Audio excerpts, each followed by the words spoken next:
எத்தனையோ நாள் என் தூக்கத்தை நான் தொலைத்திருக்கிறேன்.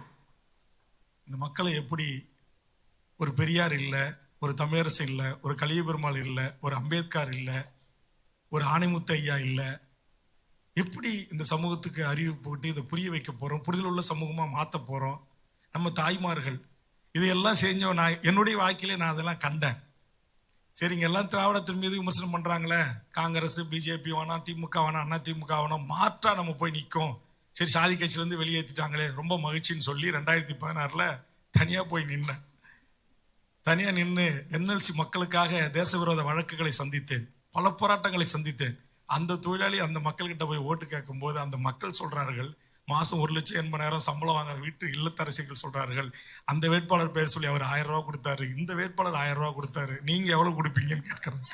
எம்மா, அவங்க தேசிய பாதுகாப்பு சட்டத்தை வாங்கல, நிலம் எடுப்பதை எதிர்த்து போராடல, ஜெயிலுக்கு போகல. நான் தான்மா போராடினேன் உனக்காக. அப்ரண்டிஸ் முடிச்சு உனக்கு வேலை கொடு, ஒப்பந்த தொழிலாளி 13,000 பேரை நிரந்தர பண்ணு, சுப்ரீம் கோர்ட் வரைக்கும் நான் தான்மா வழக்கு நடத்தினேன். இங்க மருத்துவர்கள், செவிலியர்கள், கான்ட்ராக்ட் லேபர், பணி நேர்ந்தோம், எல்லா பிரச்சனைக்கும் நான் தானம்மா வந்து நின்னேன். அவங்களாம் யாரும் வரலையம்மா. தேர்தல் நேரத்தில் அவங்க தலைமைகளால் அறிவிக்கப்பட்டு அன்னைக்கு தான்மா வருவாங்க. அவங்களும் நாங்களும் ஒன்னா அப்படின்னா, காந்தி நோட்டு எல்லாருக்கும் ஒண்ணுதான் அப்படின்னாங்க.